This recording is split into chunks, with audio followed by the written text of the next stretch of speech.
السلام علیکم ناظرین، پروگرام خلیج ٹائم کویت سے ہم لے کے ہر منگل کو پاکستان کے وقت مطابق رات 8 بجے اور کویت کے شام 6 بجے براہ راست پیش کرتے ہیں۔ ناظرین، پچھلے ہفتے کویت کے امیر شیخ صباح احمد جابر الصباح کا انتقال ہو گیا، اور یہ بہت بڑا سانحہ تھا کہ امیر کویت جو ہیومٹیرین تھے وہ اس دنیا سے چلے گئے۔ اس حوالے سے یہاں پہ کویت نے ہمارے پاکستان جو سفیر تھے انہوں نے اپنے پیغام میں مرحوم امیر شیخ صباح احمد جابر الصباح کی وفات پر ایک پیغام دیا جو مختلف نیٹ ورک پہ بھی ہم نے شائع کیا۔ اس عظیم سانحے کو یقینی طور پر کویت میں رہنے والے جتنے بھی اوورسیز تھے یا پاکستانی تھے ان کی خدمات کو، ان کی جو ان کے دور میں جب وہ 2006 میں بنے تھے تو خدمات بہت مثالی رہی ہیں، اور یقینی طور پر ہم نے دیکھا کہ یہاں پہ خاص طور پر جب ان کے وفات کے بعد مختلف ڈیلیگیٹس، مختلف سربراہان کویت میں تشریف لائے اور انہوں نے آ کے اس سانحے کے حوالے سے ملاقات کی، اور یہاں کے جو موجودہ نئے امیر کویت شیخ نواف احمد جابر الصباح تھے ان سے تعزیت کی، ملاقات کی۔ تو سفیر پاکستان نے بھی اپنی طرف سے پاکستانی عوام کی طرف سے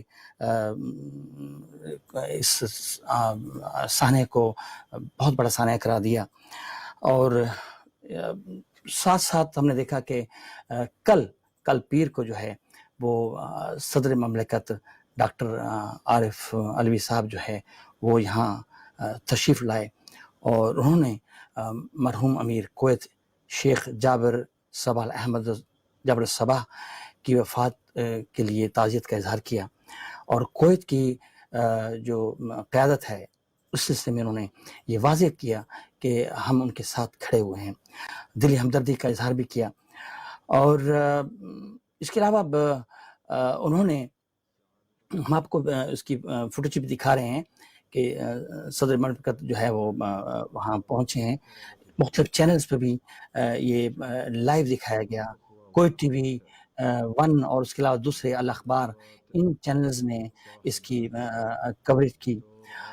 صدر مملکت جب یہاں تشریف لائے تو انہوں نے مرحوم امیر کویت شیخ صباح احمد جابر الصباح کے حال سے ان سے بات چیت کی، اور یہ کہا کہ وہ پاکستان کے مخلص اور آزمودہ دوست تھے، اور یقینی طور پر دونوں ممالک کے عوام کو قریب تر لانے میں انہوں نے گراں کردار ادا کیا۔ صدر مملکت نے ساتھ ساتھ یہ بھی کہا کہ علاقائی امن، استحکام اور دو طرفہ تعلقات کے تناظر میں مرحوم امیر شیخ صباح احمد جابر الصباح کی کوششیں بہت زیادہ رہیں، اور ان کو تا دیر تک یاد رکھا جائے گا۔ یہ کچھ فوٹیج ہم آپ کو دکھا رہے ہیں جب ان کی ملاقات ہوئی ہے، اور ظاہر ہے کہ پوری دنیا سے جو ہے سربراہان یہاں کویت میں آئے، ان کی آمد کا سلسلہ جاری رہا، اور بہت اچھی خوشائند بات ہے کہ ہماری حکومت نے اس چیز پہ فوری طور پہ یہ قدم اٹھایا ہے، اور ظاہر ہے کہ یہ چیزیں جو ہیں وہ ساتھ ساتھ چلتی رہیں گی، اور بڑا مختصر دورہ تھا ہمارے پریزیڈنٹ صاحب کا، لیکن یہ کہ وہ جو طویل عرصے کے بعد ہمارا چونکہ سربراہان جو ہیں وہ نہیں آتے رہے تو اب وہ ایک سلسلہ جاری ہو گیا۔ اس کے ساتھ ساتھ ہم نے یہ بھی دیکھا کہ جو مرحوم امیر کویت جو تھے وہ تقریباً 40 سال کے قریب جو ہے وزیر خارجہ بھی رہے، اور 2006 سے 2020 تک امیر کویت جو ہیں ہیومٹیرین وہ انہوں نے بڑی اپنی خدمات سر انجام تھیں. تو اللہ تعالیٰ ان کو جوار رحمت میں جگہ دے. ناظرین، اب ہم اپنے سیگمنٹ کی طرف آتے ہیں. آج خلیج ٹائم میں جو موضوع ہے وہ بڑا اہم ہے اور بڑا ضروری ہے، اس لیے کہ آج کے جو نوجوان نسل ہے اس میں ہم نے دیکھا ہے کہ وہ فنون لطیفہ کی طرف ان کا رجحان کم ہے. شعر و ادب ہو یا دوسری چیزیں ہوں، ان سے دوری ہے. اس کی کیا وجہات ہیں وہ ہم ان سے جانیں گے. کتابوں سے عدم دلچسپی ہو گئی ہے، اس کی بھی کیا وجوہات ہیں، اور پھر ان کا حل کیا ہے. تو یہ ہمارا سلسلہ ہے. تو ہم اپنے شریک گفتگو جو ہمارے مہمان ہیں ان کو تعارف کراتے ہیں. سب سے پہلے جناب مسعود عثمانی صاحب ہیں. سر، ہم آپ کو خوش آمدید کہتے ہیں. جی السلام علیکم. سعود عثمانی. جی، سعود عثمانی صاحب.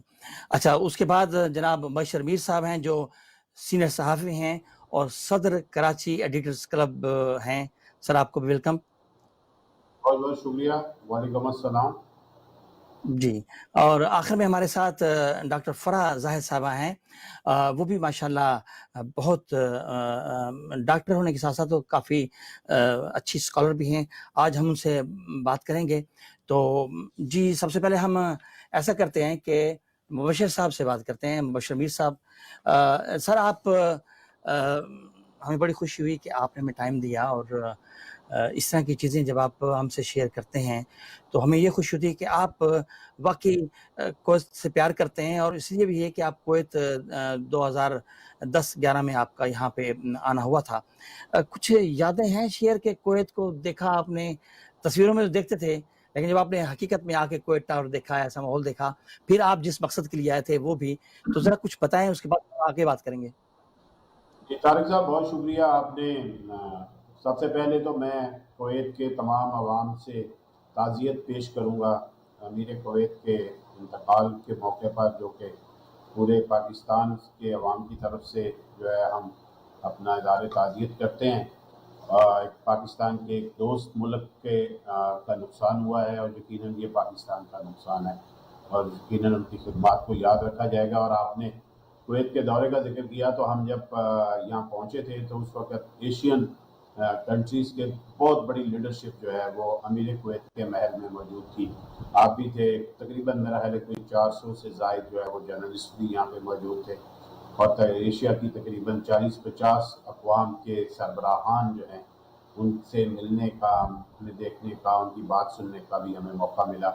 اور ایک بڑا جو کانفرنس کی جو خاص بات تھی وہ میں یہ کہوں گا کہ جو ایک ایشیا ہے اس کو اس وقت جو ہے وہ بہت زیادہ جو ہے وہ سپورٹ کرنے کی کوشش کی گئی تھی، اور تھائی لینڈ کو خاص طور پر اپنا ایڈوائزر بنایا گیا تھا. ان کی بڑی ینگ جو ہے شینواترا پرائم منسٹر تھی، وہ اس کے لیے بہت زیادہ انہوں نے اسٹرگل کی.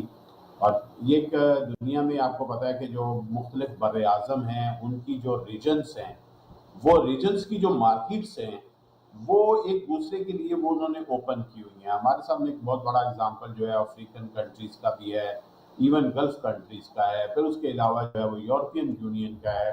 اس طرح کے ماڈلز جو ہیں ہمارے سامنے، آسیان کا ہے. لیکن جو ایشیا کا تھا کہ ایشیا کی جو صدی کی بات ہم کرتے ہیں وہ اس طرح کہ ہم ایشین نیشن کے درمیان تعلقات، اس میں اقتصادی تعلقات، political relationship, people to people contact, وہ ہمیں بڑھانا چاہیے، کلچرل ایکسچینج ہونی چاہیے. تو اس کے بعد جو ہے وہ ایک چیزیں جو ہے ہم آگے لے کے جا سکتے ہیں. ایشین کنٹریز میں بڑا پوٹینشل ہے، یہاں کی عوام میں بڑا پوٹینشل ہے، یہاں وسائل بہت زیادہ ہیں. تو یہ اس کا کانسیپٹ تھا جس کی جو ہم نے آبزرو کیا اور لوگوں سے ملے، باتیں ہوئی، کویت کو بھی دیکھا. اور کویت کا واقعی جو آپ نے بتایا ہے کہ بظاہر تو ہمیں وہ پتہ تھا کہ یہ وہ ملک ہے جہاں پہ آپ کو اپنی کرنسی جو ہے وہ بڑی پریشان کن دکھائی دیتی ہے. جیسے ہی آپ پہنچتے ہیں تو آپ کو جو ریٹرن ملتا ہے وہ صرف پاکستان کا تو میں بات نہیں کروں گا، کہتے ہیں امریکن بھی آ کے پریشان ہو جاتے ہیں. تو بہرحال یہ ایک ہمیں خوشی ہوتی ہے کہ وہاں پہ جو آئل رچ ایریا ہے اس کی وجہ سے تین پورٹس جو ہیں اس کی بڑی ایکٹیولی کام کرتی ہیں اور دنیا کو ایک بڑا انرجی کا جو ہے وہ ذخیرہ وہ دیتے ہیں. تو بہرحال بڑی اچھی یادیں ہیں، اور وہ یادیں جو ہوتی ہیں اس کو پھر ہم اسی طرح بیان بھی کرتے ہیں. اور اس کا ایک پہلو اور بھی ہوتا ہے کہ بندے کو دوبارہ آنے کو دل بھی کرتا ہے۔ صحیح بات ہے۔ اچھا، یہ بڑا اچھا اقدام تھا، میں سمجھتا ہوں اس میں حکومت پاکستان یا ان اداروں کا کہ جنہوں نے لاتعداد جو تھے ڈیلیگیٹس آئے تھے، تو اس سے کیا آپ سمجھتے ہیں کچھ مقاصد کسی حد تک پورے ہوئے؟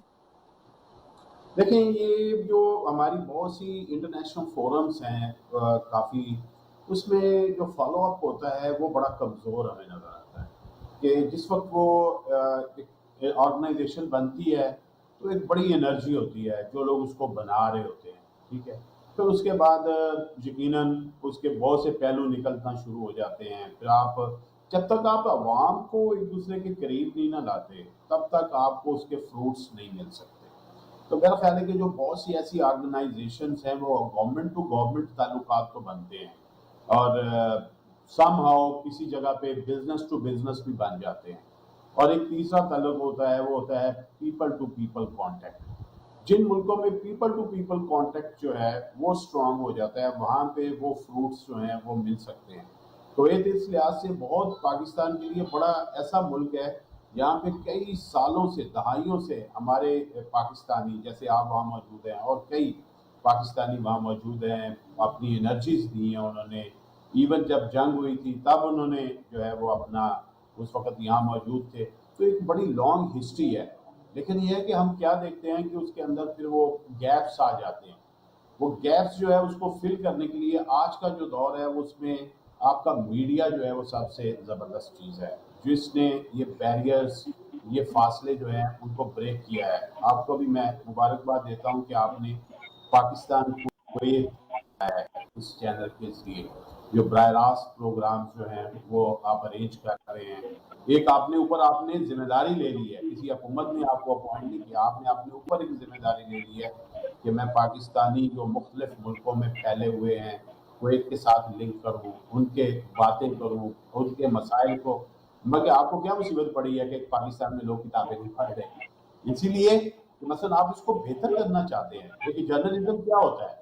جرنلزم یہ نہیں ہوتا کہ مثلا صرف خرابیوں کی نشاندہی کرتا ہے، جرنلزم اس لیے ہوتا ہے کہ آپ تعمیل کرنا چاہتے ہیں، آپ اس بری چیزوں کو واپس لانا چاہتے ہیں جو اچھی ہیں، اور جو خرابی ہے یا جو پرابلم ہے اس کو ایڈریس کرنے کا مطلب یہ ہوتا ہے کہ جی اس کو ٹھیک کر دیں، یا اس میں جو نیونیس آئی ہے اس کو کیسے اڈاپٹ کر لیں۔ تو آپ ایک بڑا آپ نے یہ لنک جو ہے وہ ڈیولپ کیا ہے، اور انشاءاللہ مجھے امید ہے کہ یہ لنک جو چیزیں پہلے ہم کانفرنس سے جو ایک سلسلہ ٹوٹا تھا وہ آپ نے جوڑ دیا ہے، اور اگر اسی طرح یہ آپ نے اس کو کنٹینیو رکھا، اور اللہ کرے کہ آپ اسے کنٹینیو رکھیں، تو میرا خیال ہے کہ بہت سی ایک ایسی کمیونٹی جو ہے اس کو آپ آپس میں جوڑنے میں کامیاب ہو جائیں گے، جو بہت سے ایشوز کو اس طرح حل کر سکے گی اور نئی نئی چیزیں جو ہے ایک دوسرے کے ساتھ شیئر کر سکے۔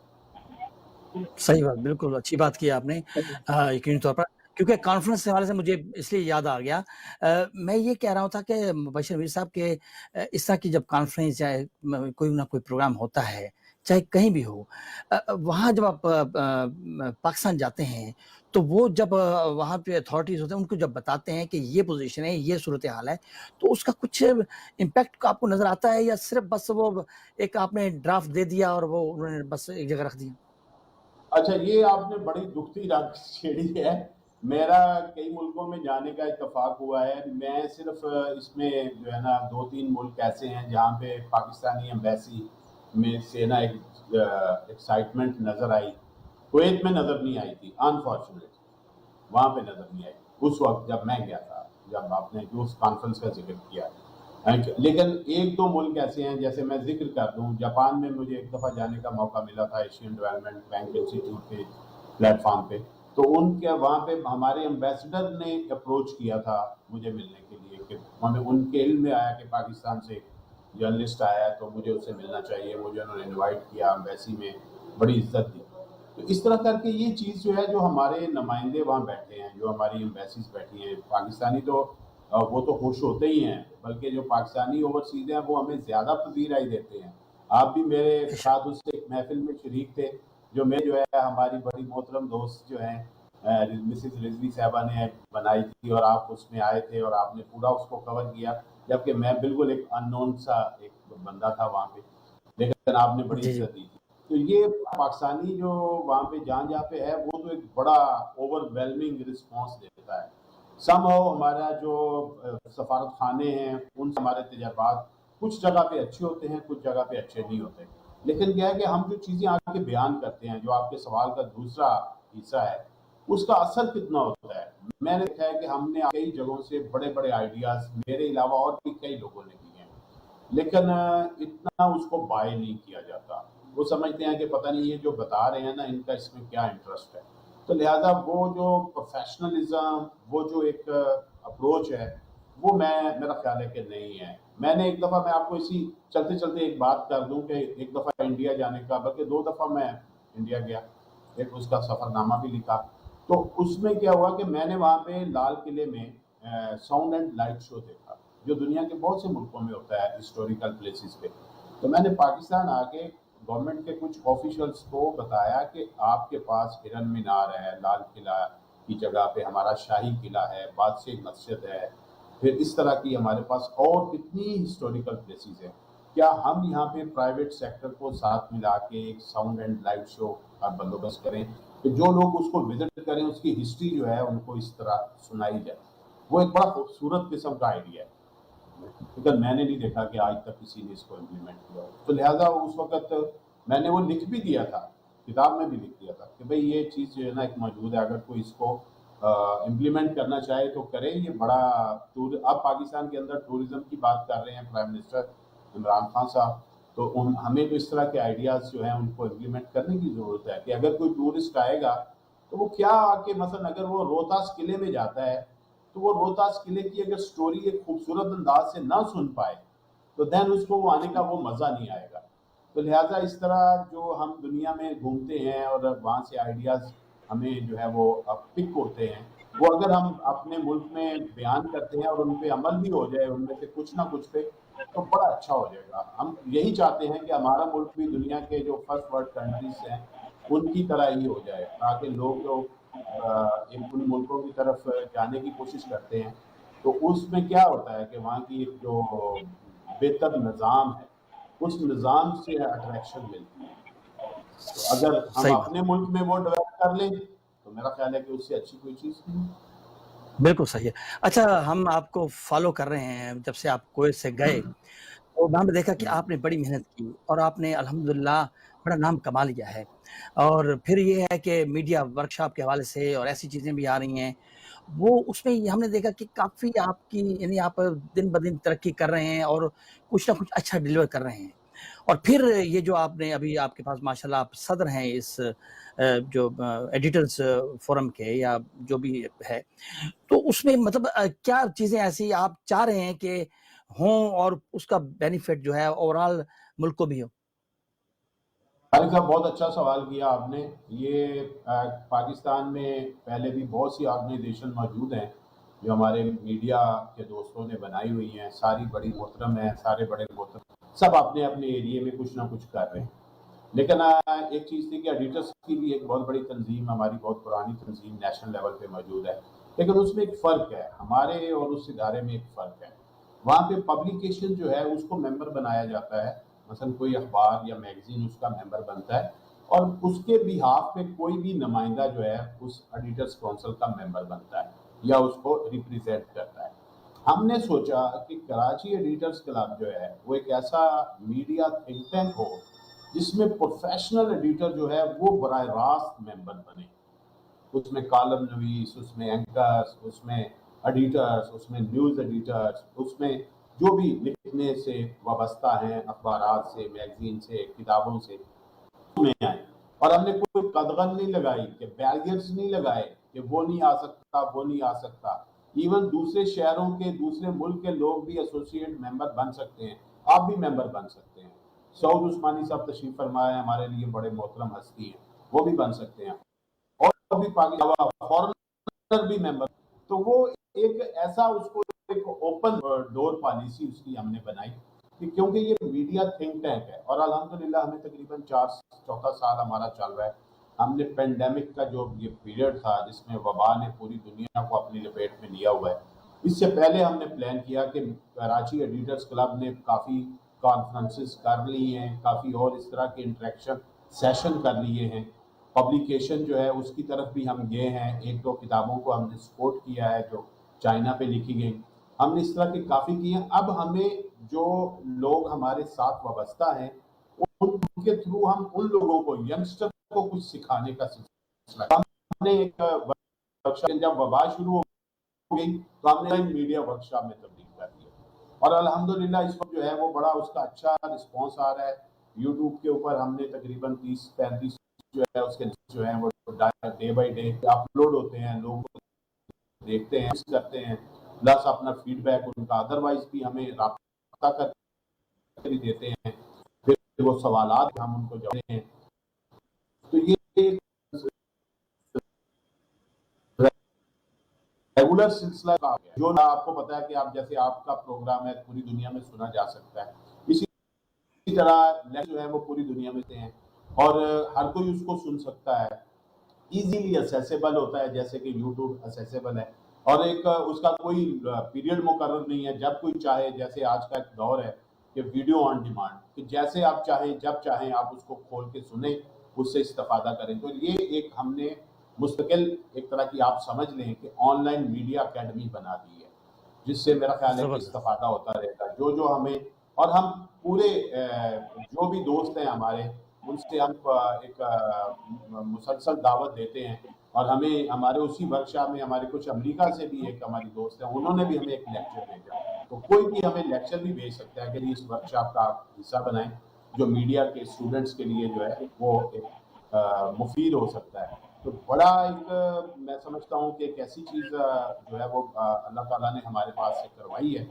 کہ جس پہ ہم شکر گزار بھی ہیں خدا کے، اور ینگسٹر اگر اس سے استفادہ کرتے رہیں گے، اور دوسرے بھی جو پروفیشنل نہیں ہیں، جو میڈیا میں نہیں بھی ہیں لیکن میڈیا کی چیزوں کو جاننا چاہتے ہیں، تو وہ بھی ان کے لیے بھی وہ جو ہے ایک مفید چیز ہے۔ تو اس طرح ہم یہ دو چیزیں ہو گئی ہیں، تو ایک تو اس کا ٹریننگ اور اسٹڈی کا سلسلہ ہے ایڈیٹرز کلب کا، پلس جو ہے کہ انٹریکٹیو سیشنز جو ہیں ہم نے کیے ہیں، تو لہٰذا جو نیشنل ایشوز ہوتے ہیں ان کے اوپر ہم نے کئی نشستیں کی ہیں، تقریباً 70-80 نشستیں ہم نے 3-3.5 سالوں میں کی ہیں، اس میں ہمارے دوستوں نے ہمارا بڑا ساتھ دیا ہے، اور ہم کوشش ہے جو ہمارا اگلا ایک ہے سلسلہ کہ ہم ایک باقاعدہ اسے جو ایک کلب کی ایک پریمیسز ہوتی ہے اس طرح ہم اس کو جو ہے وہ کنورٹ کرنے میں کامیاب ہو جائیں، تاکہ جب آپ کویت سے آئیں کراچی تو آپ ایڈیٹرز کلب میں ہی قیام کریں۔ کیا بات ہے، کیا بات ہے. مشہور بیر صاحب، آپ نے بڑی اچھی باتیں کی اور آپ ہمارے ساتھ رہیے. اب میں سعود اشرف عثمانی صاحب سے بات کروں گا.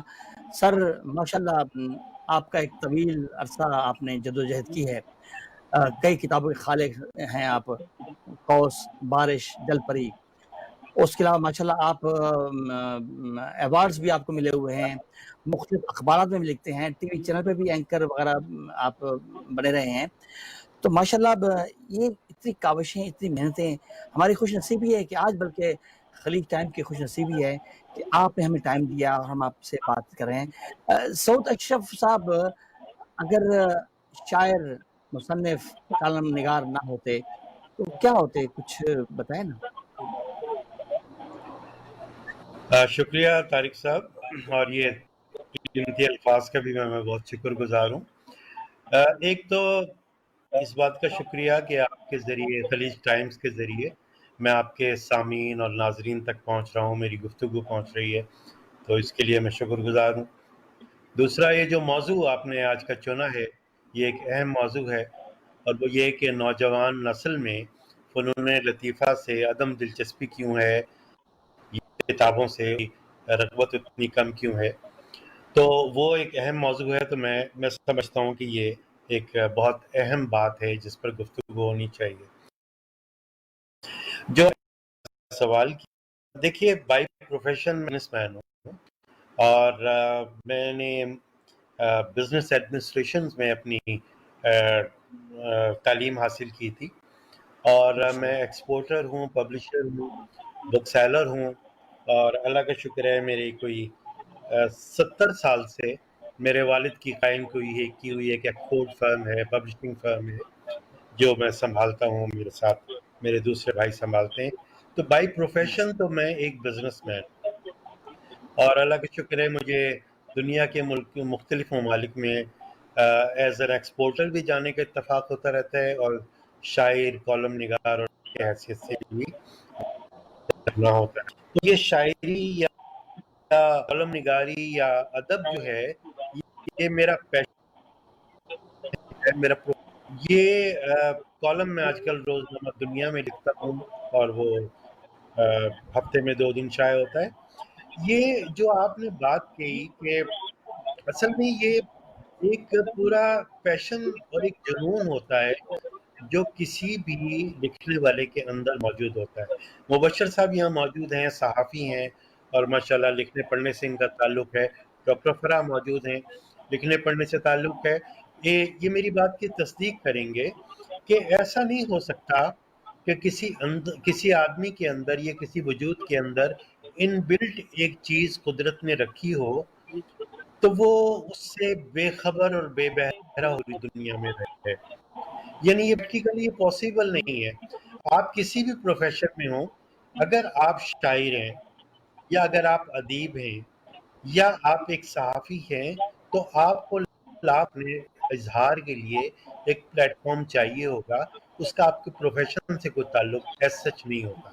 اور اگر یہ خوش قسمتی آپ کو ملے کہ آپ کا پروفیشن بھی وہی ہو جو لکھنے پڑھنے سے تعلق ہو، اور آپ کا شوق بھی وہی ہو، تو یہ بڑی خوش نصیبی کی بات ہوتی ہے۔ میں چونکہ ایک پبلشر ہوں، بک سیلر ہوں، ناشر ہوں، تو میرا لکھنے پڑھنے سے بائی پروفیشن بھی تعلق ہے، اور ظاہر ہے کہ میں شاعر بھی ہوں، کالم نگار بھی ہوں۔ تو یہ تو میرا خیال ہے، شاید میرے دوسرے دونوں شریک جو ہیں اس بات کی تائید کریں گے کہ اگر آپ پروفیشن میں کسی بھی پروفیشن میں ہوں، لیکن ایک ہنر خدا نے آپ کے اندر رکھا ہو تو اس کا اظہار ہو کر رہتا ہے، وہ کبھی چپ نہیں رہ سکتا، وہ کبھی بند نہیں رہ سکتا۔ واہ واہ واہ واہ، بہت اچھی بات کی۔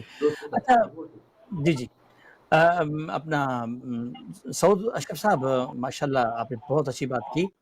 میں یہ کہہ رہا تھا کہ اتنی کتابیں لکھی ہیں آپ نے، خاص طور پر جو آپ کی 98 میں کتاب چھپی تھی، پرائم منسٹر ایوارڈ دیا گیا کوس کے حوالے سے، پہلا آپ کا شعری مجموعہ تھا، اور پھر آپ کو حوصلہ افزائی، آپ نے پھر کوشش کی کہ میں کچھ اور لکھوں، پھر آپ نے یعنی کہ یہ سلسلہ آپ کا چلتا، اس سے کیا فیڈ بیک ملا آپ کو؟ پھر آپ نے دوسری کتابیں بھی لکھی شاعری کی، تو کوس کو کہاں آپ دیکھتے ہیں؟ ہاں، میں بہت شکریہ طارق صاحب۔ کوس میرا پہلا شعری مجموعہ تھا، اور بہت کم ایسا ہوتا ہے کہ کسی لکھنے والی کی پہلی کتاب کو نیشنل ایوارڈ ملے، تو اسے پرائم منسٹر ایوارڈ دیا گیا۔ اس وقت نواز شریف صاحب پرائم منسٹر تھے، تو اکیڈمی آف لیٹرز جو پاکستان کی ایک ادیبوں اور شاعروں کی ایک نمائندہ تنظیم ہے، سرکاری تنظیم ہے، اس کی طرف سے نیشنل ایوارڈ ملا تھا۔ پھر اس کے بعد دوسری کتاب میری بارش کے نام سے آئی تھی، اسے بھی نیشنل ایوارڈ ملا۔ پھر تیسری کتاب جل پری ہے، اس کو بھی نیشنل ایوارڈ ملا۔ اور یہ 3-4 کتابیں میری وہ ہیں جو شاعری کی ہیں۔ اس کے علاوہ میرا سفر نامہ اب چھپ رہا ہے، اور وہ میرا خیال ہے کہ 12-15 ملکوں کا ہوگا اندازاً، اور میرا خیال ہے کہ وہ دسمبر تک وہ چھپ کر آ جائے گا۔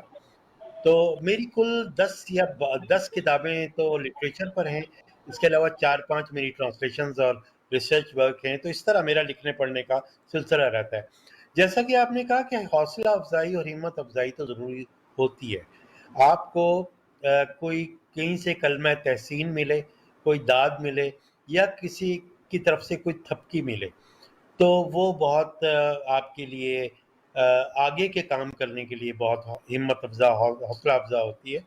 لیکن میں سمجھتا ہوں کہ اصل ایوارڈ وہ ہوتا ہے جو قدرت کسی کام پر اس آدمی کو ہاتھوں ہاتھ دے دیتی ہے۔ آپ ایک نظم لکھتے ہیں، یا ایک غزل لکھتے ہیں، یا ایک کتاب لکھتے ہیں، اور آپ کا دل سرشار ہو جاتا ہے۔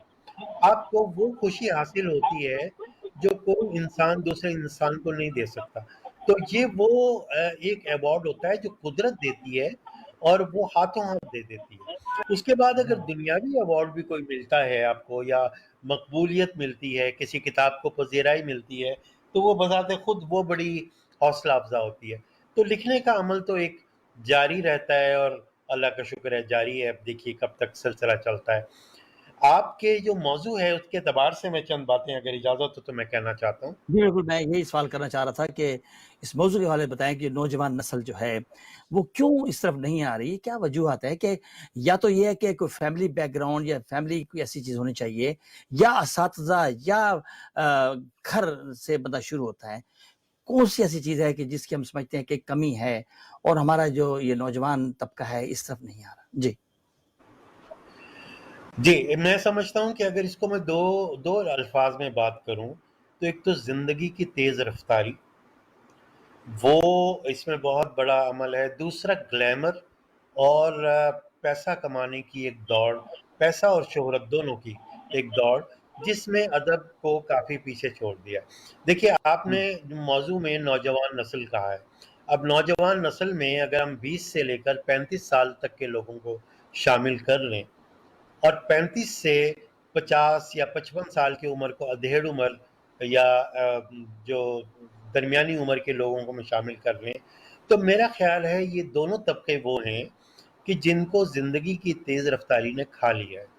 اور یہ مسئلہ شاید صرف اردو ادب کے ساتھ نہیں ہے، یہ عالمگیر مسئلہ ہے کہ آپ دیکھیے کہ فائن آرٹس، جتنے بھی فائن آرٹس ہیں، چاہے وہ شاعری ہو، مصوری ہو، نثر نگاری ہو، یا فائن آرٹس کی دوسری شکلیں ہوں، خطاطی وغیرہ یا مصوری وغیرہ، وہ سب آہستہ آہستہ زندگی کی تیز دوڑ میں پیچھے رہتے جا رہے ہیں۔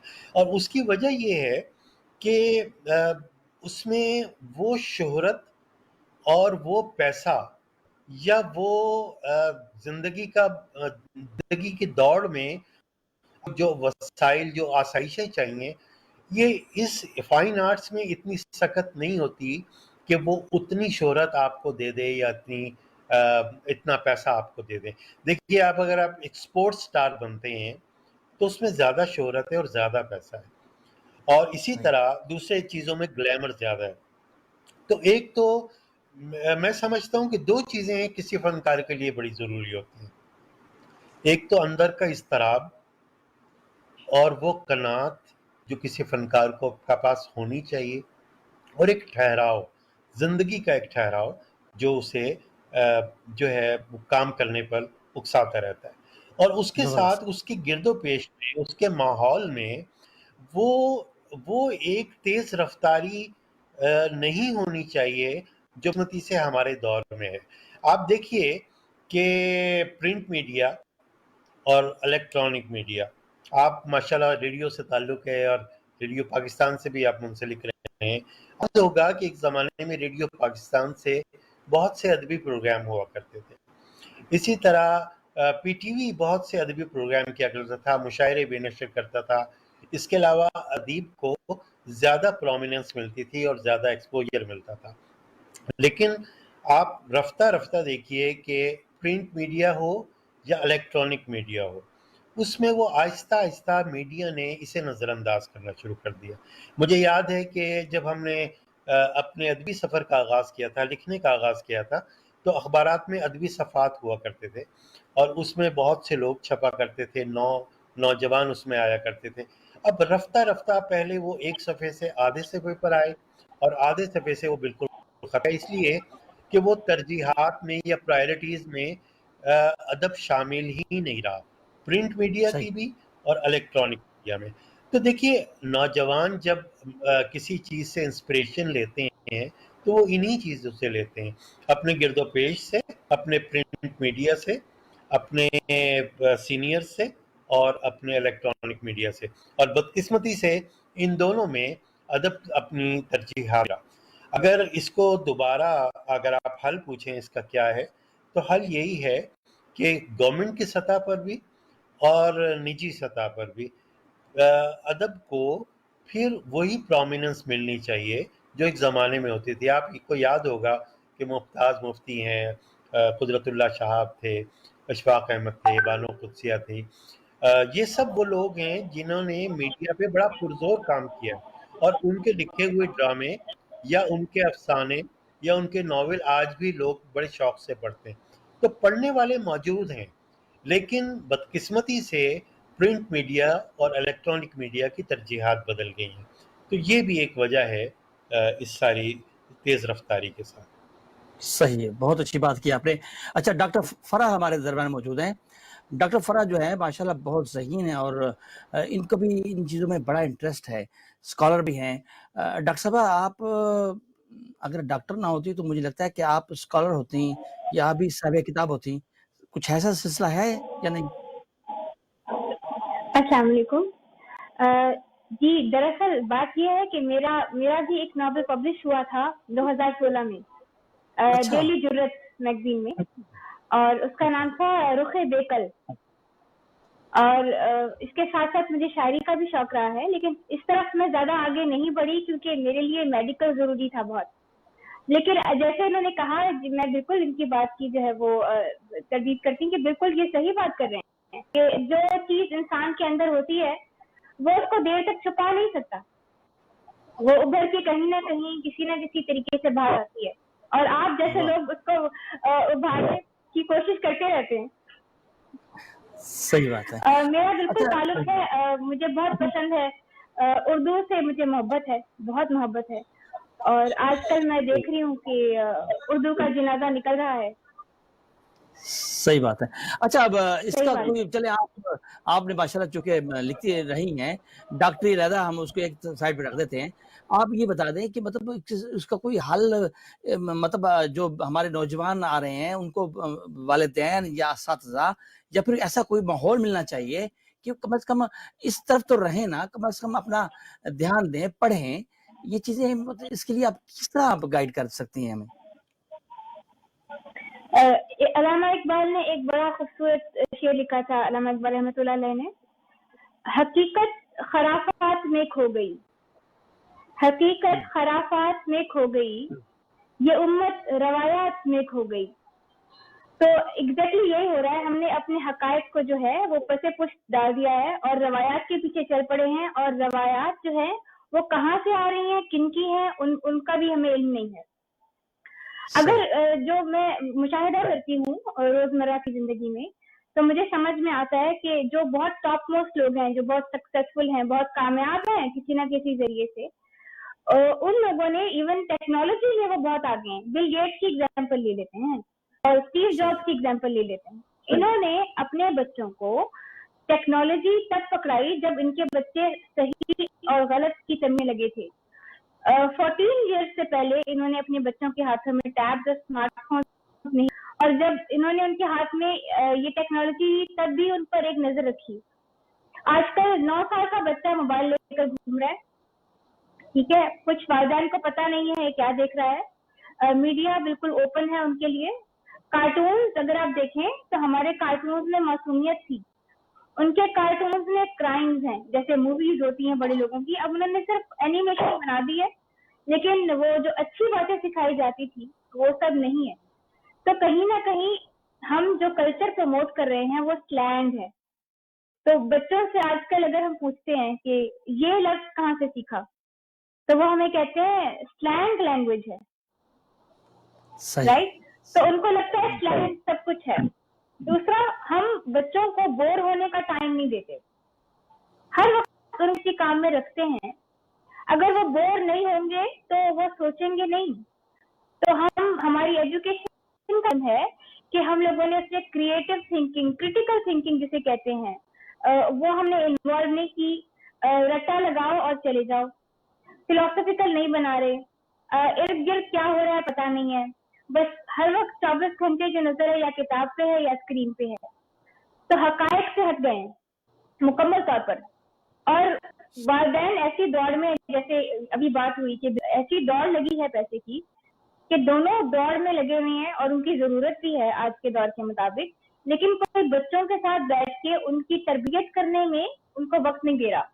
ڈسکشنز نہیں ہو رہی، جیسے ہمارے ٹائم پہ ٹیبل ڈسکشن ہوتی تھی، بیٹھ کے ڈنر اکٹھے کرتے تھے، لنچ اکٹھے کرتے تھے. تو اس کے دوران والدین جو ہے کچھ ویلیوز ڈالتے تھے بچوں کے اندر.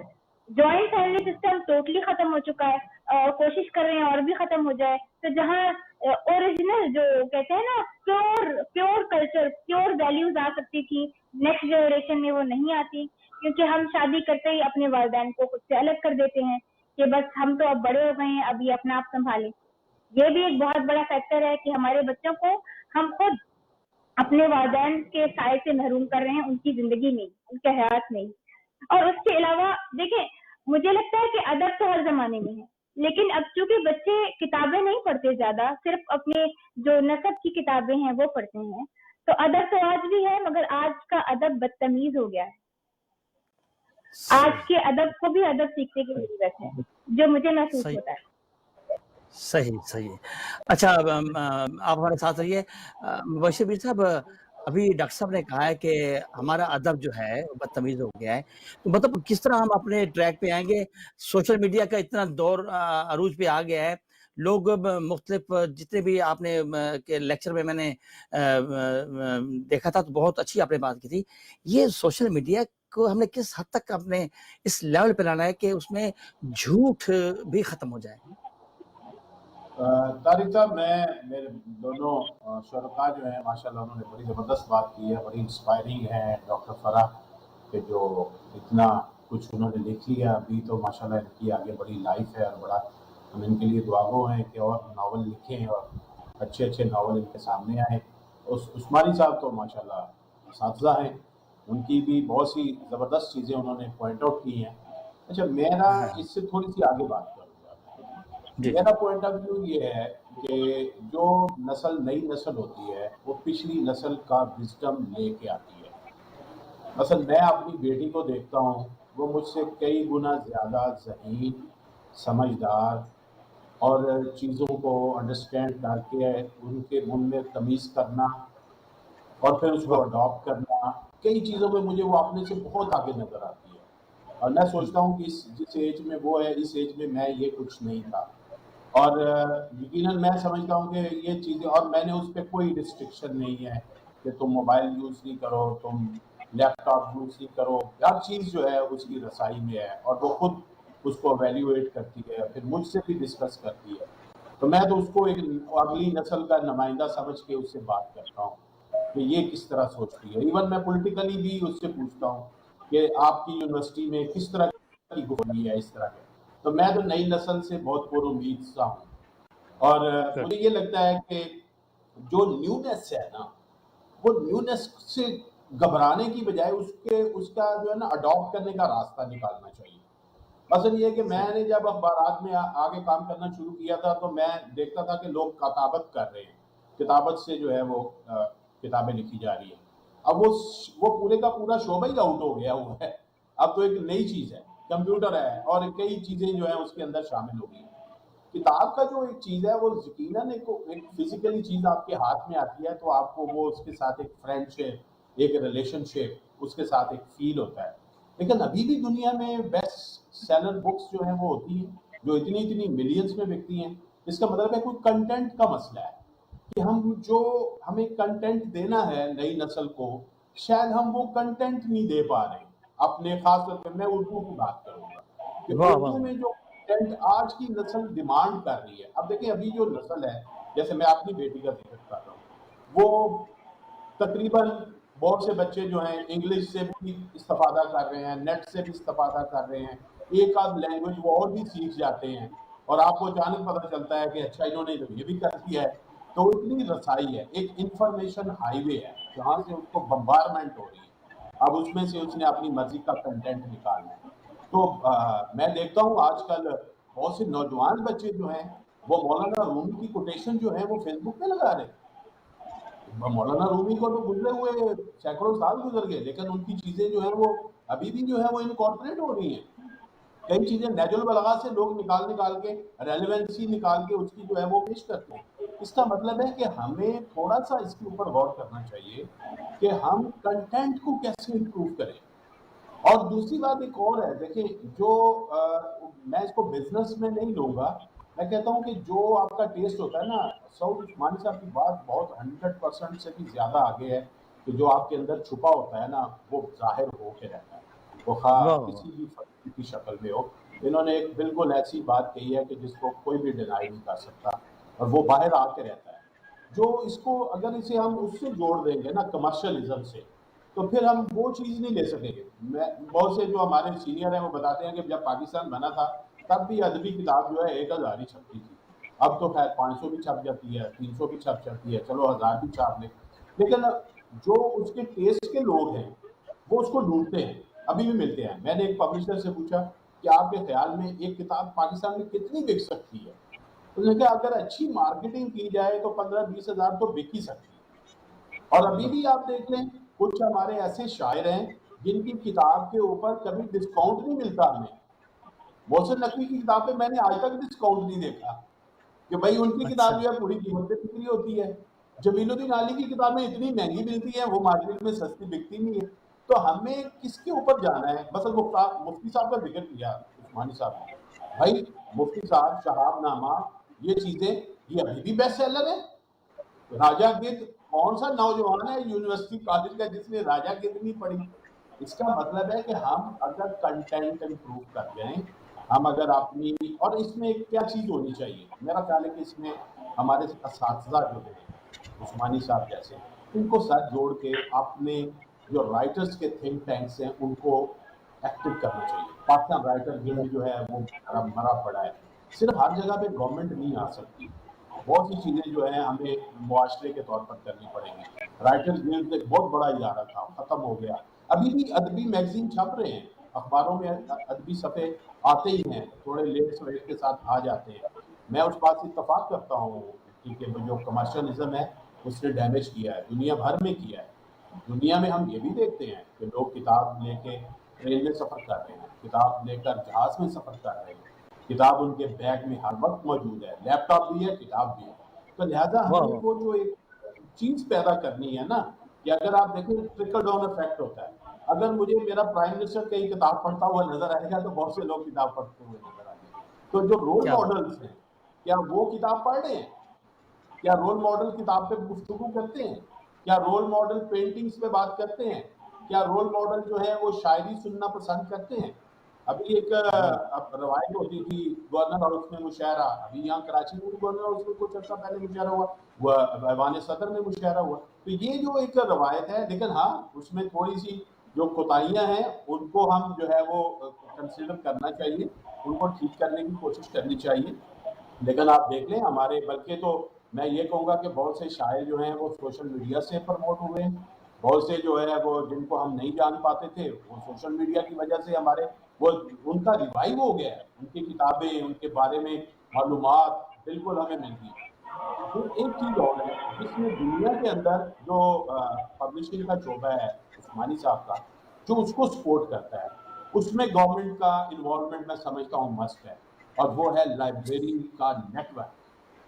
میں ایک دفعہ ایران گیا تھا تو میں نے وہاں کے ایران کی جو ان کی منسٹری کے لوگوں سے ہم ملے جو پوری دنیا میں خانہ فرہنگ ایران چلاتے ہیں, کلچرل سینٹر چلاتے ہیں. تو عثمانی صاحب آپ یقین کریں, میں نے ان سے پوچھا صرف تہران میں کتنی لائبریری ہے؟ میں نے کہا مجھے نہیں پتا تعداد کتنی ہے, لیکن جتنی یہاں پہ یونین کونسل ہیں 300 کے قریب, اس میں ہر ایک میں ایک لائبریری مسٹ ہے. کراچی میں شہر میں بیٹھا ہوں, یہ کراچی 3 شہر ہے, یہاں پہ تو کتاب ہے وہ 1 لاکھ بکنی چاہیے. صرف 63 لائبریریاں ہیں, اور لائبریریوں کی حالت یہ ہے کہ حکومت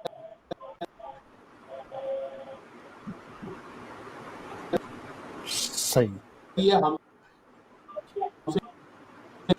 لے لو. لائبریری میں گیا, لائبریری شمار ہوتی ہے کہ میں کتنے, یقین کریں مجھے کوئی تیسیس صحیح حالت میں نہیں ملا. صحیح, بالکل بڑا اچھی آپ نے اچھی بات کی ہے. اچھا میں عثمانی صاحب سے بات کروں گا. عثمانی صاحب جس طرح انہوں نے بڑی اچھی باتیں کی ہیں, بشر میر صاحب نے کافی ماشاءاللہ ان کا ایک تجربہ بھی ہے. یہ جو ہمارے ادارے ہیں, جو مقدرہ قومی ادارے اور اس طرح کی جو اکیڈمیز بنی ہوئی ہیں, ان کا ہمیں مطلب وہ لوگ کیا کر رہے ہیں؟ وہ اس طرف کیوں نہیں آ رہے؟ وہ گرومنگ کیوں نہیں کر رہے؟ وہ اس طرح کے حوصلہ افزائی کیوں نہیں کرے تاکہ نوجوان نسل کو لکھنے پڑھنے سے تعلق ہو, لوگ اس طرف آئیں؟ اس طرح کی چیزیں ہونی چاہیے. کروں گا. اچھا لیکن اس سے پہلے مبشر صاحب نے جو بات کی تہران کے حوالے سے، میں اس کی بھی تائید کروں گا کہ وہاں میں بھی تہران گیا ہوں اور میں نے دیکھا ہے تو وہاں جی جی کتاب کا کلچر موجود بھی ہے، اور اس کو وہاں کتابیں خوبصورت بھی چھپتی ہیں اور لوگ کتاب پڑھتے بھی ہیں، اور لائبریریز کا بھی چلن ہے. اچھا اب آپ نے یہ جو بات کی سرکاری اداروں کی ہوں یا صوبائی ادارے ہوں، سچی بات یہ ہے کہ اتنی ہیٹک ان کی کارکردگی ہے، اتنی قابل رحم کارکردگی ہے اور قابل اعتراض ہے کہ مجھے نہیں سمجھ میں آتا کہ ان کی جواز کیا ہے. دیکھیے مقتدرہ قومی زبان تو وہ ادارہ ہے جو بنیادی طور پر اردو لینگویج کو ایک قومی زبان کے طور پر فروغ دینے کے لیے بنایا گیا تھا. ایز سچ بالکل براہ راست اس کا ادب اور شاعری سے تعلق نہیں ہے بلکہ زبان سے ہے، اور وہ اس کے لیے تھا. لیکن آپ یہ دیکھ لیجئے کہ جب سے وہ ادارہ قائم ہوا تھا آج تک اس ادارے کی کیا کارکردگی ہے، کیا کام کیا ہے اس نے، کتنے ریسرچ ورکس چھاپے ہیں، جو مسائل تھے اردو کو قومی زبان بنانے کے لیے اس نے کیا حل کیے ہیں. میں حیران ہوں گا کہ اگر اس میں کوئی 5% یا 10% بھی کام نکل آئے، لیکن وہ بھی نہیں ہے. اور دوسری بات یہ ہے کہ آپ ان کے ہاں تنخواہیں دیکھیں، ان کے سٹاف دیکھیں، ان کے ادارے کی بلڈنگز دیکھیں، اس کی مینٹیننس کے اخراجات دیکھیں، مہینے کے لاکھوں کے اخراجات ہیں، اور اتنے سالوں میں انہوں نے کیا آؤٹ پٹ دکھائی ہے. سچ بات یہ ہے کہ ہمیں کچھ نظر نہیں آتا. دوسرے ادارے کو لیں، اکیڈمی آف لیٹرز، اکادمی ادبیات، یہ بنیادی طور پر ادب سے متعلق ہے، اور قومی زبان ہو یا علاقائی زبان ہو، اس کے لکھنے والوں کے فروغ کے لیے یا پروموشن کے لیے یہ بنایا گیا. اب اس بات کو بھی 50 سال ہو گئے ہیں اور بہت سے لوگ اس کے سربراہان رہے ہیں، لیکن ان کی کارکردگی بھی کوئی ایسی نہیں ہے کہ آپ کہیں کہ یہ قابل فخر یا کوئی ایسی مثالی کارکردگی کہ آپ دنیا میں کسی کے سامنے بتا سکیں کہ ہمارے ادیبوں کے لیے ایک قائم کیا گیا تھا اور اس نے یہ کام کیا ہے. کچھ ایسا کام نہیں ہے سوائے اس کے کہ کچھ ادیبوں پر کتابیں چھپی ہیں اور کچھ ادیبوں شاعروں کی مالی مدد اس سے ہوتی ہے. لیکن صرف یہ دو کام اگر دیکھ لیں اور اس کے مقابلے میں ان کے اخراجات دیکھ لیں تو زمین آسمان کا فرق ہے. اتنے پیسے قوم کے، آپ کے اور میری جیب سے جاتے ہیں اور ان اداروں کی تنخواہوں پر اور مینٹیننس پر اور بلڈنگز پر خرچ ہوتے ہیں، اور آؤٹ پٹ کیا ہوتی ہے؟ کچھ بھی نہیں، زیرو. تو یہ تو دو اداروں کی میں نے بات کی. اس کے علاوہ صوبائی ادارے ہیں، آپ کس کس کا نام لیجیے گا؟ آپ یہاں ڈھیروں ڈھیر تنخواہیں جاتی ہیں، لیکن آپ کو ان میں سے کوئی کام کی چیز آپ کو حرام ہے جو نظر آ جائے. اور صوبائی ادارے بھی اسی ذیل میں آتے ہیں.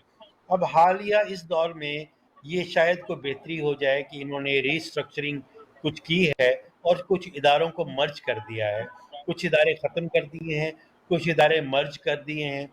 اب اس سے کیا بہتری آتی ہے یہ تو وقت بتائے گا. لیکن ادیبوں کے لیے، زبان کے لیے، ادب کے لیے جو بھی قائم کیے گئے انہوں نے صرف تنخواہیں لی ہیں اور اپنی کرسیاں جمائی ہیں، اس کے علاوہ ان کو کوئی کام نہیں کیا. تو میں نہیں صحیح سمجھتا صحیح کہ یہ آئندہ بھی کوئی کی جا سکتی. صحیح بات ہے، بالکل اسی طرح صحیح. سوری ایک جی نام جی رہ گیا جی نیشنل بک فاؤنڈیشن کا. نیشنل بک فاؤنڈیشن وہ ادارہ ہے جو بنیادی طور پر کتاب کے فروغ کے لیے وجود میں آیا تھا، اور اس لیے وجود میں آیا تھا کہ کتاب کے کلچر کو پروموٹ کرے، اور اس لیے وجود میں آیا تھا کہ ادیبوں کے، شاعروں کے، ناشرین کے جو مسائل ہیں، مثلا کاپی رائٹ کے مسائل ہیں، وہ حل کرے. لیکن عملاً آپ دیکھ لیں کہ نیشنل بک فاؤنڈیشن نے اپنی تمام عمر میں کیا کام کیا ہے. اب زیادہ سے زیادہ اس کا کام یہ ہے کچھ کتابیں چھاپ دیتا ہے، اللہ خیر سے. وہ ملک کے بے شمار ناشروں کی طرح ایک ناشر بن کر رہ گیا ہے جو اس کا فرض تھا ہی نہیں، جو منصب تھا ہی نہیں. اس مقصد کے لیے ادارہ وجود میں آیا ہی نہیں تھا. وہ تو اس لیے وجود میں آیا تھا کہ کتاب کا کلچر پروموٹ کرے اور ناشرین اور جو مصنفین کے درمیان پل کا کام دے اور اس کے مسائل حل کرے. لیکن ایسا کوئی کام انہوں نے نہیں کیا. ناظرین، ایک لمحہ فکریہ ہے. ہمارے جو آج کے معزز مہمان تھے انہوں نے بڑی اچھی باتیں کی.